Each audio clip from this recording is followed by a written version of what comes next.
Hi, this is Alex from phpacademy.org, and this is a video tutorial for the new Boston. Now in this video tutorial and the video tutorials that are going to come after this in this short server series are talking about a predefined variable in PHP called $_server. Now you may have seen this before if you've dealt with PHP before. Server is a predefined set of environmental information, and it allows you to let's just go back to our it allows you to access certain information about the page, the user, requests that have been sent, for example. So in this video we're going to be looking at the file name and how it can be useful to us. Now, how do we go about doing this? So I've already shown you the variable name, which is $_server.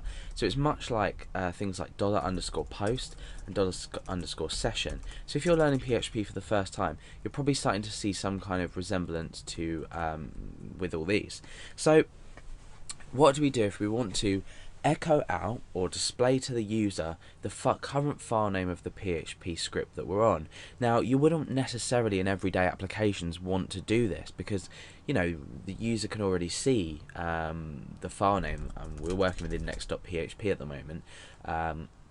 We've got this error because we haven't specified anything, but yeah, we can already see the script name. So why would we want to do this? Well, it's useful for us when we're doing things like submitting forms. For example, you specify your the key inside of here. So I'm going to say script _name. Now what this is going to do is it's going to take the script name and it's going to apply it into a variable. So I'm going to say script name. You can just echo it out straight away like this, but I'm going to put it into a variable so it's just a bit easier to see what we're doing.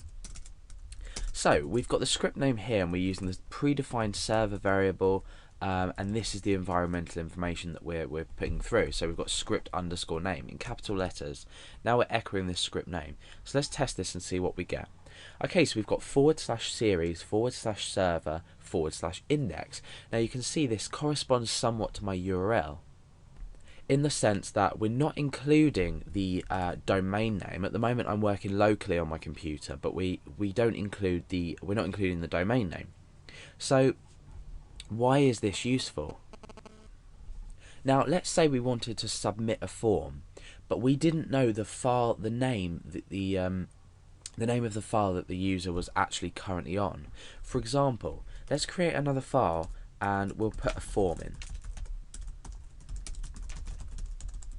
And we'll have the action of this, well, we'll leave the action out, that's the point. So method equals post. And in here we'll just create a submit button. Equals submit. Name equals submit, and value equals submit. Now I've given this a name so we can keep track of when this button has actually been pressed. So let's save this as header.inc.php. Now what I'm going to do with this is I'm going to include it in the top of my script. So you should have already had a look at the include function already. So header.inc.php. Now what this is going to do is it's going to include this inside of our script. So let's just check that out and see what happens. Okay, so now we've included this button here. Now what happens if we want to, I mean at the moment I've left action blank. What happens if we had another page? So I'm going to create another PHP page here, another page.php. What happens if we had another page and we were including this file as well? So header.inc.php. Now what I want to do is I want to have, let's just get rid of this for now. I want to submit this this form, but I want the action to be updated depending on what page I'm on. Because if I was to say have this button here, but I had let's say if is set $_post submit echo, we could say anything really, process 1. This process might be, say, registering the user, if that makes sense. let's just copy and paste this over to the other page. But we can now call this process 2. So on index.php we're dealing with process 1, and on here we're dealing with process 2. However, we've got the same form. So what happens if we want to say submit it to, and this information, the button come back to index.php, or on this one the button to come back to index another page.php. So in here I could type index.php. So we've solved half of our problem. So let's refresh the page, and I click submit, and it comes up with process 1. But now if we access the other page, you can see that when I click submit, we go back to index.php. However, what I want to do is stay on another page.php, but process this here. So how are we going to go about this? Well, the answer is simple. We've already looked at this. We've already looked at this script file name or script name. So what we can do is we can specify a full file name. So we could say script name equals, and this could be relative, obviously, to server. And in here we could type, let's say, script name. Now what's happened here is we have we've created something that's going to be dynamically updated depending on what page they're on. So this header include is included on index and another page, but when we're on index this will be different, and when we're on another page this will be different again.